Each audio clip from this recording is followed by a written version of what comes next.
बाबा जी, सुबह सुबह ठंड में कहाँ जा रहे हो? तो आपकी राहुल गांधी की 3 दिन की यात्रा थी हरियाणा में, वो भी समाप्त हो गई है। चलिए भूटानी साहब, आप मिले सुबह सुबह, धन्यवाद। आप भी ठंड में घूम रहे हो। मैं अभी मानेसर जा रहा हूँ। चलो, मैं आपके माध्यम से ही, मेरे एक अच्छे दोस्त, हमारे बड़े भाई का जन्मदिन है, मोहित नाम है उनका। तो हर साल उनका बर्थडे केक और बर्थडे की सारी विशेष पहले मेरे से शुरू होती हैं। तो उनके बर्थडे का सेलिब्रेशन करने हम लोग अभी मैं मानेसर जा रहा हूँ, और आपके चैनल के माध्यम से उनको मैं जन्मदिन की बधाई देता हूँ। अच्छे जीवन, स्वस्थ जीवन की कामना करता हूँ। मेरा आपको बता दिया कि मैं कहाँ जा रहा हूँ। जो राहुल गांधी की यात्रा थी, भारत जोड़ो यात्रा, उसमें आप झंडा थामे हुए हैं, जिसमें आप राजा दिग्विजय सिंह भी हैं और दूसरे अन्य नेता भी हैं। तो मुझे लगता है कि पलवल जिले से शायद अकेले आप एक नेता है, बल्कि फरीदाबाद जिले से अकेला नेता है जिनके हाथ में तिरंगा था। भूटानी साहब, ये आपको इस यात्रा के बारे में और इस झंडे के बारे में बताऊं। ये झंडा टुकड़ी बोलते हैं इसको, और इसको हमारा सेवा दल इसकी अगुवाई करता है। और सेवा दल के साथ साथ इस झंडा टुकड़ी में हमारे माननीय राजा दिग्विजय सिंह साहब, जो पूर्व मुख्यमंत्री हैं, और हमारे जयराम रमेश साहब, खेड़ा जी जो हमारे राष्ट्रीय प्रवक्ता हैं, ये सब उस टुकड़ी के साथ सबसे आगे, मतलब ये टुकड़ी आ गई तो मतलब पीछे यात्रा आ रही है, झंडा लेके चलती है। तो ये आपकी बात ठीक है कि मुझे अभी नहीं, मुझे इसका कई बार पहले इस झंडे को उठा के चलने का मुझे सौभाग्य मिला है। मैं अपने आप को भाग्यशाली मानता हूँ। और तिरंगा उठाती तो हाथ में वैसे ही कुछ हकीकत ये है कि शरीर में झुंझुनी भी आ जाती है कि देश का गौरव उठा करके हम चल रहे हैं। धन्यवाद भूटानी जी। राहुल गांधी की यात्रा समाप्त हो गई है। इन 3 दिनों में हरियाणा कांग्रेस की जो गुटबाजी थी वो दूर हुई या नहीं हुई? भूटानी साहब, पहली बात तो यात्रा समाप्त नहीं हुई है, यात्रा श्रीनगर जाके समाप्त हो गई। कोई बात नहीं, मैं पूरी बात कर रहा हूँ।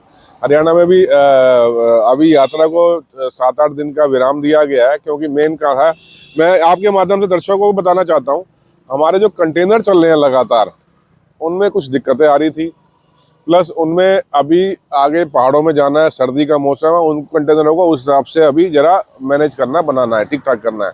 मेन यात्रा को जो 8 दिन रोकने का उद्देश्य ये है। दूसरा, आपने बोला कि हरियाणा के नेताओं की गुटबाजी दूर हुई कि नहीं हुई? कोई गुटबाजी नहीं थी। पहली बात तो इतना तो मैं आपको पहले भी बोला था, परिवार है, परिवार में 5 भाई होते हैं, 5 भाइयों की नहीं बनती आपस में, विचार होते हैं, इसको गुटबाजी नहीं कहेंगे। किसी का विचार कुछ है, किसी का विचार कुछ है। और फिर भी यात्रा से ये है कि कहीं अगर बीच में कोई थोड़ी बहुत तलकी थी तो मुझे लगता है वो काफी हद तक खत्म हो गई होगी।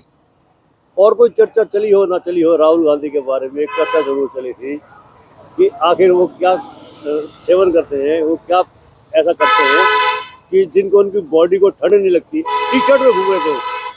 भाई योगी आदमी है, तपस्वी आदमी है, भाजपा वालों के तरह भोगी आदमी नहीं है वो। नहीं, सवाल मेरा ये है। हाँ, सुनिए, मैं उसी बात पे आ रहा हूँ, उसी बात पे आ रहा हूँ। ये खामखा के प्रश्न क्यों उठाए जा रहे हैं? ये प्रश्न कौन उठा रहा है? एक मिनट सुनिए ना, मुझे बोलने दीजिए। पूरे भारत की जितनी राजनीतिक पार्टियां हैं, एक ने तो प्रश्न नहीं उठाया। ये कृषि मंत्री जेपी मैं उसी बात पे तो आ रहा हूँ ना। ये खाली एक ही पार्टी भाजपा के लोग ये प्रश्न उठा रहे हैं। मुझे बात पूरी करने दीजिए, बीच में मुझे टोकिए मत आप। ये काम संबित पात्रा को रहने दीजिए दिल्ली में करने के लिए ना। अब तो मैं आपको उसी बात पे आ रहा हूँ, किसी भी भाजपा को छोड़ के किस पार्टी ने ये मुद्दा उठाया कि राहुल जी को ठंड नहीं लगती? और इन भाजपाइयों को मैं ये बोलना चाहता हूँ, राहुल गांधी को ठंड लग रही है, राहुल जी को या नहीं लग रही है, वो छोड़ दो और मुद्दों पे बात कर लो। भाई, बेरोजगारों की हालत क्या है उस पर बात कर लो। बैंक से लोन ले लेके लोग भाग गए, उस पर बात कर लो। देश की अर्थव्यवस्था का बंटाधार हो गया, उस पर बात कर लो। और ये जेपी दलाल जिसका नाम आप ले रहे हो, और जेपी दलाल को मैं एक बात पूछना चाहता हूँ, जब हरियाणा में ऑनलाइन रजिस्ट्रियां होनी है, डायरेक्ट रजिस्ट्री बंद कर दी थी, ऑनलाइन रजिस्ट्री चालू कर दी थी, तो कोविड के समय में जेपी दलाल की उसके एरिया में रजिस्ट्री कैसे हुई? जेपी दलाल मुझे ये जवाब दे दे। उस टाइम सब कुछ बनता, ऑनलाइन रजिस्ट्री नहीं कराई, इसने रजिस्ट्री कराई कैसे और क्यों कराई? ये तभी का भूटानी साहब आपको मैं बता रहा हूँ ध्यान। जिस टाइम कृषि कानून आए थे, उस कृषि कानून में उस समय बड़े बड़े भंडारण के जो जगहें बननी थी, इसको मालूम था जगहें कहाँ बननी है। उस एरिया में जेपी दलाल ने बहुत बड़ी जमीन खरीदी थी। मेरी बात अगर झूठ साबित हो, मैं माफी मांगने को तैयार हूँ। जेपी दलाल राहुल जी की टी शर्ट को छोड़ दे, अपनी जमीन का घोटाला बताए कैसे किया है। राहुल गांधी ने एक बार और भी कहा है, कल जब दिल्ली में बोल रहे थे अपनी स्पीच में, उन्होंने कहा है कि मीडिया वाले, प्रेस वाले मुझसे पूछते हैं कि टी शर्ट में कैसे ठंड क्यों नहीं लगती। तो मेरा ये सवाल था, उनका कहना था कि मुझे सोचने को मजबूर होना पड़ा, प्रेस वाले ये क्यों नहीं पूछते कि किसानों को ठंड क्यों नहीं लगती, मजदूरों को ठंड क्यों नहीं लगती। मैंने भी आपसे क्या बोला कि बेरोजगारी के बारे में ये बात नहीं करते, बेरोजगारों के बारे में ये बात नहीं करते, नौकरी के बारे में बोलो पकौड़े पे पहुंचा देते हैं। राहुल जी की यात्रा जिस दिन शुरू हुई थी, ये शुरू हुए थे कंटेनर 5 स्टार है। अरे भाई, नरेंद्र मोदी जी, स्मृति ईरानी जो सबसे ज्यादा इतना बड़ा मुंह खोल के बोलती हैं, एक बार कंटेनर में 4 दिन रहकर तो देख ले उसमें, घर छोड़ के। ये तो हमारे कांग्रेस के भाई बहन वहां पे आज 108 दिन से उन जगह पे हो रहे हैं। 2800 किलोमीटर से ऊपर यात्रा कर ली है, 108 दिन।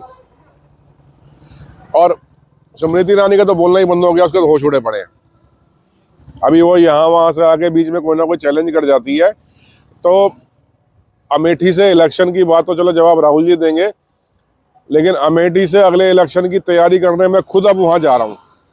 ये आपके माध्यम से स्मृति ईरानी को मैं बोल रहा हूँ, अगला इलेक्शन जब भी होगा, स्मृति ईरानी को हराने के लिए तैयारी करने मैं खुद मेरी टीम के साथ अब वहां पे काम शुरू कर रहे हैं। कि जिस दिन शुरुआत में पहला दिन होगा यात्रा का, हर एक के दिल में शक संशय होगा कि हम पूरी कर पाएंगे या नहीं कर पाएंगे, पक्का।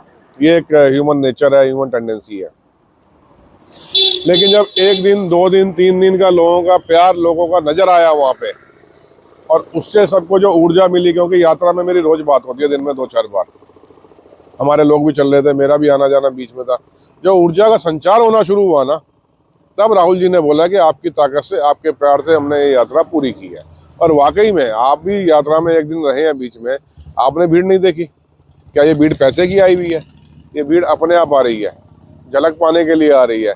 लोग बेरोजगारी से तंग है इसलिए आ रही है, लोग भाजपा की चोर कालाबाजारी से तंग है इसलिए आ रही है, लोग भाजपा को बदलना चाहते हैं इसलिए आ रही है भीड़। ये राहुल गांधी ने अपनी स्पीच में एक और बात कही, उन्होंने कहा कि पीएम मोदी मजबूर है। ऐसा क्यों कर रहा था? मैं आपको बुढ़ानी साहब एक बात और बोलूं, ये बात मैं राहुल जी से पहले एक सज्जन के मुंह से और सुन चुका हूं, मैं नाम नहीं लूंगा यहाँ पे। आरएसएस के बहुत बड़ी एक पर्सनालिटी मेरे अच्छे मित्रों में से आते हैं, पुराने। ये बात आज से तकरीबन 4 महीने पहले वो भी बोल चुके हैं कि अब मोदी के हाथ में कुछ नहीं बचा, ये अब खुद कुछ नहीं कर रहा है, इससे करवाया जा रहा है। तो बहुत बड़ा हैरानी की बात नहीं, आप भी देखिए ना कि एक के बाद एक डिसीजन, चाहे लोग चिल्लाते रहें, चीखते रहें।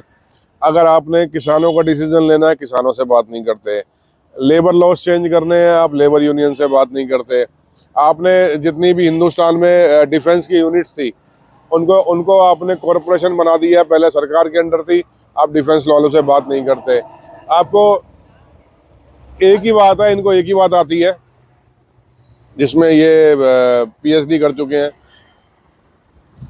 कहीं पर अगर भाजपा जीती तो सरकार हम बनाएंगे, और कहीं पर भाजपा नहीं जीती तो सरकार हम जरूर बनाएंगे। उस मुद्दे पे चलते हैं।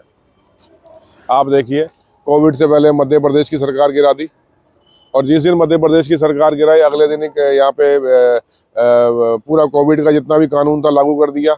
इन्होंने गोवा की सरकार गिराई, इन्होंने अभी महाराष्ट्र की सरकार गिराई, हिमाचल में ये षड्यंत्र रच रहे हैं।